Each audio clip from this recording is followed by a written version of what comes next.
Wow, super. ಆಹಾಹಾ, ಎಷ್ಟೊಂದು ಸುಂದರವಾಗಿದೆ ಈ ಸ್ಥಳ. ಎತ್ತ ನೋಡಿದತ್ತ ಹೂದುಂಬಿಗಳ ಸಾಲು, ಆ ಸಾಲಿನ ತುದಿ ಅಂಚಿನ ಮೇಲೆ ಹಾರಾಡುತ್ತಿರುವ ಭೃಂಗಿಯ ನಾದ, ಆ ನಾದದ ಝೇಂಕಾರಕ್ಕೆ ತಕ್ಕಂತೆ ತಾಳ ಹಾಕುತ್ತಿರುವ ಹಕ್ಕಿಗಳ ಚಿಲಿಪಿಲಿ ನಾದ. ಆಹಾ, ಇಂಥ ಸುಂದರವಾದ ವಾತಾವರಣ ನೋಡಿದರೆ ನನ್ನ ಮನಸ್ಸಿಗೆ ಮನಬಿಚ್ಚಿ ಹಾಡಬೇಕೆಂಬ ಆಸೆ ಆಗ್ತಾ ಇದೆ. ಇಂಚರವೇ ಇಂಚರವೇ ಇಂಚರವೇ ಚೆಲ್ಲಿದೆ ಚೆಲುವಲ್ಲಿ, ಚಂದ್ರನ ಎದೆಯಲಿ ಕಚಗುಳಿ ಇಡುವಿನ, ಚಂದ್ರನ ಎದೆಯಲಿ ಕಚಗುಳಿ ಇಡುವಿನ. ಭೂಮಿ ನನ್ನದು, ಗಗನ ನನ್ನದು, ಗಾಳಿ ಬೆಂಕಿ ನೀರು ನನ್ನದು, ನನಗಿಂತ ಯಾವ ಚಂದವಿಲ್ಲ ಜನುಮ ಜನುಮದೊಳಗು. ಆಹಾ, ಎಷ್ಟೊಂದು ಸುಂದರವಾಗಿದೆಯಲ್ಲ, ನೋಡುತ್ತಿದ್ರೆ ನೋಡ್ತಾನೆ ಇರಬೇಕು ಅನಿಸುತ್ತಿದೆ.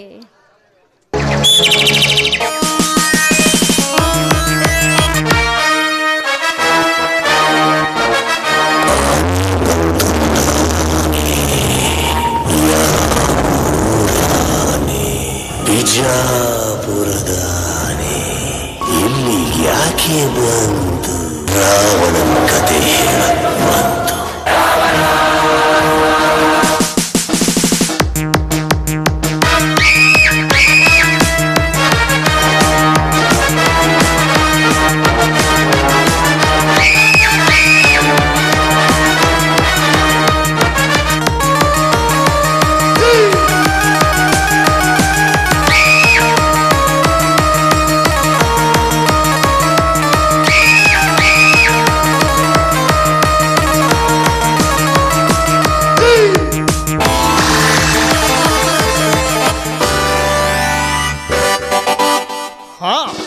ಏನಿವಳ ಮೈ ಮಾಟ, ಮಾಟಕ್ಕೆ ತಕ್ಕಂತೆ ಇವಳ ಕಣ್ಣೋಟ, ಇವಳ ಸೊಂಟಕ್ಕೆ ತಕ್ಕಂತೆ ಇವಳ ಸಿರಿಕಂಠ.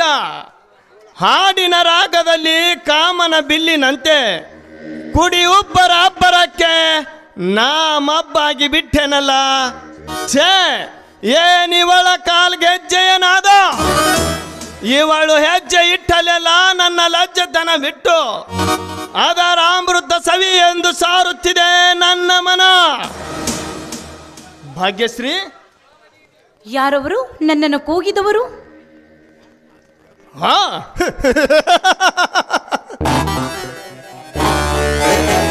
ನಾನೇ ಈ ಊರಿನ ಕೋಟ್ಯಾಧೀಶ್ವರ ಚಕ್ರವರ್ತಿ ಚಂದ್ರಕಾಂತನ ತಮ್ಮ ಲಕ್ಷ್ಮೀಕಾಂತ. ಓಹೋ, ಅಂದು ನಮ್ಮ ಕಾಲೇಜಿನ ಫಂಕ್ಷನ್ಗೆ ನೀವು ಅತಿಥಿಯಾಗಿ ಬಂದಿದ್ದಾಗ ನನ್ನನ್ನು ಹೊಗಳಿದವರು ನೀವೇ ಅಲ್ವಾ? ಹೌದು ಭಾಗ್ಯಶ್ರೀ, ಗಾನದಲ್ಲಿ ಗಂಧರ್ವ್ಯ ಕನ್ಯೆಗಿಂತ ಮಿಗಿಲಾಗಿ ಹಾಡಿ ನಾಟ್ಯ ಮಯೂರಿಗಿಂತ ನರ್ತಿಸಿದ ನಿನ್ನ ಕಾಲ್ಗೆಜ್ಜೆಯ ಸಪ್ಪಳ ಇನ್ನು ಮಾಸಿಲ್ಲ ನನ್ನ ಮಸ್ತಕದಲ್ಲಿ. ಅಂದಿನಿಂದ ಇಂದಿನವರೆಗೂ ನಿನ್ನ ಅಂದಕ್ಕೆ ಸುಂದಾದ ಗ್ರಹಣ ಹಿಡಿದು ಚಂದಿರನಂತಾಗಿದ್ದೇನೆ. ಏನು ನೋಡಿ, ಪ್ರಜ್ಞಾವಂತರಾದ ತಾವೇ ಈ ರೀತಿ ವರ್ತಿಸಿದರೆ ಸತ್ವ ಗುಣಗಳು ಸತ್ತು ಹೋದಂತೆಯೇ ಸರಿ. ಹಾ ಸರ್, ದಾರಿ ಬಿಡಿ, ನಾನು ಹೋಗಬೇಕು. ನಿಲ್ಲು ಭಾಗ್ಯಶ್ರೀ, ಹೋಗುವಂತೆ. ಸಾತ್ವಿಕ ಗುಣಕ್ಕೆ ಸಪ್ತರಸ ತುಂಬುವ ಅಂಬುಜಮುಖೆ ನೀನಾಗಿ ಗಾನದಲ್ಲಿ ಮೌನವಾಗಿ ಪ್ರೀತಿಯ ರಥವೇರಿ ಸವಾರಿ ಮಾಡಬೇಕೆಂದು ಹಂಬಲಿಸಿ ಬಂದಿರುವೆ ಈ ಅಂದವಾದ ಸ್ಥಳಕ್ಕೆ. ಸರ್, ಏನ್ ಮಾತಾಡ್ತಿದ್ದೀರಾ ನೀವು? ನೋಡಿ, ನೀವು ತಿಳಿದುಕೊಂಡಿರೋ ಥರ ನಾನಲ್ಲ. ನಾನು ಚೆನ್ನಾಗಿ ಓದಿ IAS ಮುಗಿಸಿ ಜಮೀನ್ದಾರಾದ ನನ್ನೆಂದರೆ ಹೆಸರು ತರಬೇಕು ಅಂತ ಆಸೆ ಪಟ್ಟಿದ್ದೇನೆ. ದಯವಿಟ್ಟು ನನ್ನ ದಾರಿಗೆ ಅಡ್ಡ ಬರಬೇಡಿ ಪ್ಲೀಸ್, ಹೊತ್ತಾಗ್ತಾ ಇದೆ, ದಾರಿ ಬಿಡಿ ಸರ್. ವಂಡರ್ಫುಲ್. ನಿಲ್ಲು ಭಾಗ್ಯಶ್ರೀ, ನಿಲ್ಲು. ಪ್ರೀತಿಯ ಅರ್ಥವೇ ಗೊತ್ತಿಲ್ಲದ ಎಂದು ಈ ನಿನ್ನ ನುಡಿ ಕೇಳಿ ನಾನು ಅಳಬೇಕೋ ಅಥವಾ ನಗಬೇಕೋ ನನಗೊಂದು ತಿಳಿಯದಂತಾಗಿದೆ. ವಾ ವಾ, IAS ಮುಗಿಸಿ ಜಮೀನ್ದಾರ್ ಹೆಸರು ತರುತ್ತೇನೆ ಎಂದಕ್ಕೆ ನಾ ಹೆಮ್ಮೆ ಪಡುತ್ತೇನೆ. ಆದರೆ ಪ್ರೀತಿಯ ಪದ ಕಳಚಿ ಹಾಕಿ ನುಣಿಚಿ ಹೋಗುತ್ತಿ ಎಂದೆಲ್ಲ, ಅದೇ ನನಗೆ ಅಲರ್ಜಿ. ಯಾಕೆ? ನೋಡಿ, ಇದಕ್ಕೆಲ್ಲ ನನ್ನ ಬಳಿ ಉತ್ತರವಿಲ್ಲ.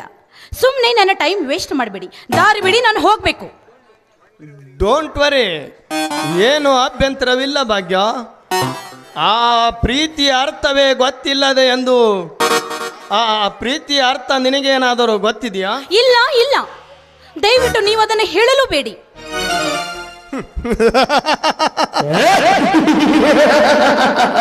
ಹುಚ್ಚಿ, ಮಕರಂದ ತುಂಬಿದ ಹೂವೊಂದು ಅರಳಿ ನಿಂತಾಗ ದುಂಬಿ ಬಂದು ಅದರ ಸುಗಂಧ ಇರುವುದು ಪ್ರಕೃತಿಯ ನೇಮ.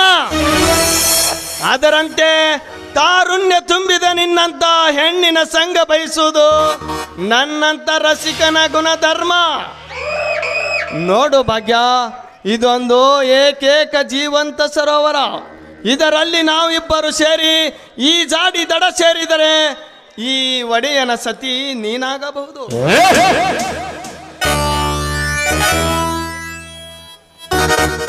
ಏಕೆ ಭಾಗ್ಯ, ಏಕೆ ಈ ನಿನಗೆ ಮೌನ?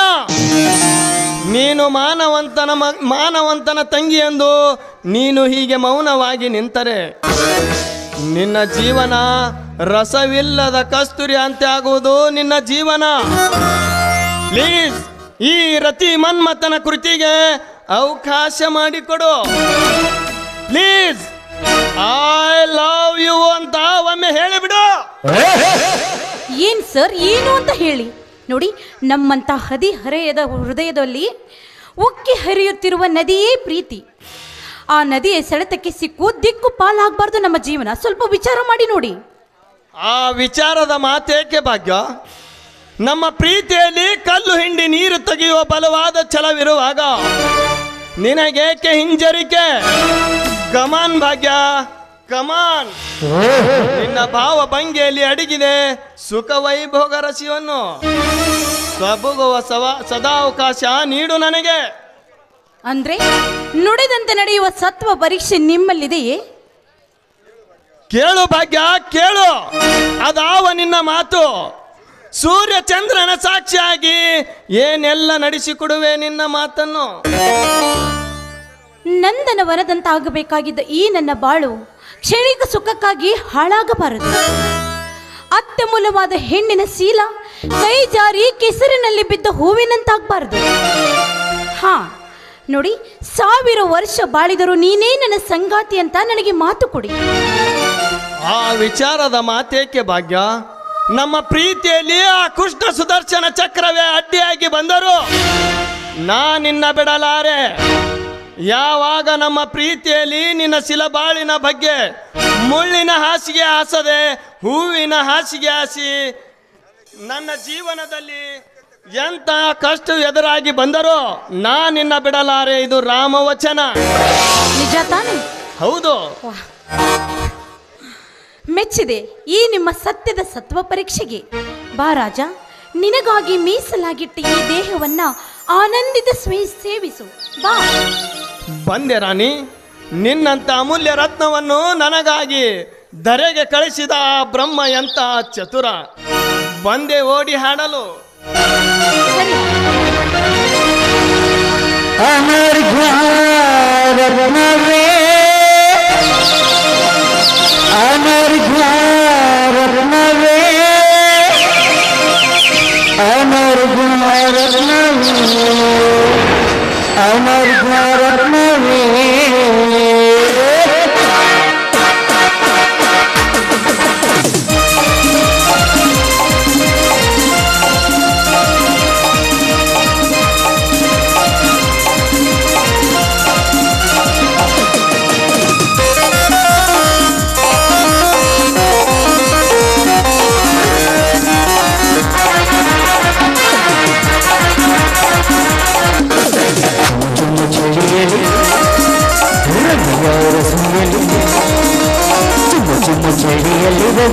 ರಸಿಯಲಿ ಮಿರ ಮಿರ ಮಿಂಚುವೆ ನೀರದುವಾಗುತ್ತದೆ.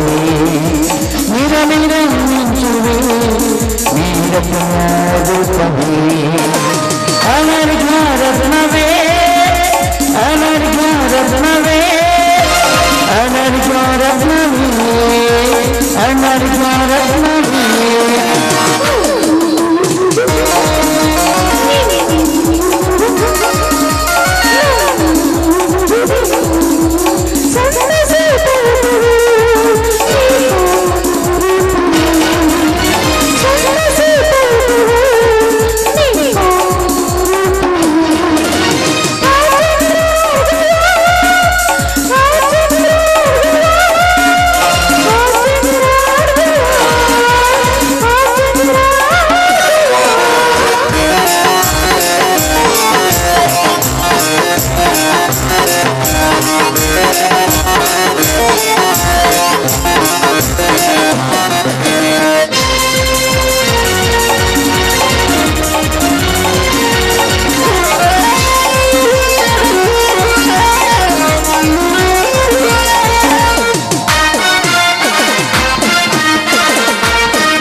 ನಾನು ಕೊಡಲಾಗಿ ನಾನು ಕೊಡಲಾಗಿ ನಾನು ಕೊಡಲಾಗಿ ನಾನು ಕೊಡಲಾಗಿ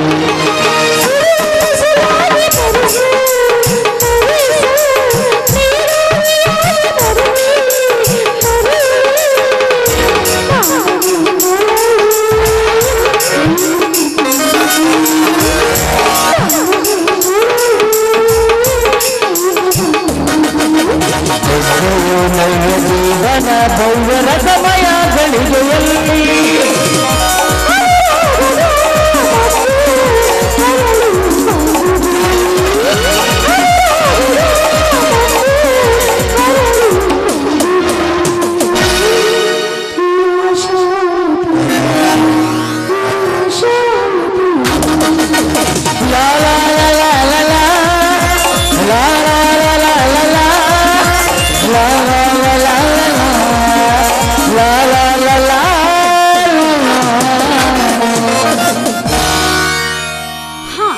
ಅಂದ್ಹಾಗೆ ಇದಕ್ಕೆ ನಿಮ್ಮಣ್ಣನವರ ಒಪ್ಪಿಗೆ ಇದೆಯೇ? ನಮ್ಮಣ್ಣ ಎಂದೋ ಒಪ್ಪಿದ್ದಾನೆ, ಆದರೆ ನಿಮ್ಮಣ್ಣ ಅವರು ಒಪ್ಪೋದಿಲ್ಲ ಅನ್ನೋ ಮಾತೇ ಇಲ್ಲ. ಯಾಕೆಂದ್ರೆ ನಾನು ಅವರ ಮುತ್ತಿನ ತಂಗಿ ಅಲ್ವಾ, ಒಪ್ಪಿಕೊಳ್ತಾರೆ. ವೆರಿ ಗುಡ್, ನಡೆ ಹೋಗೋಣ. ನಡೆಯಿರಿ ಹಾಗೆ.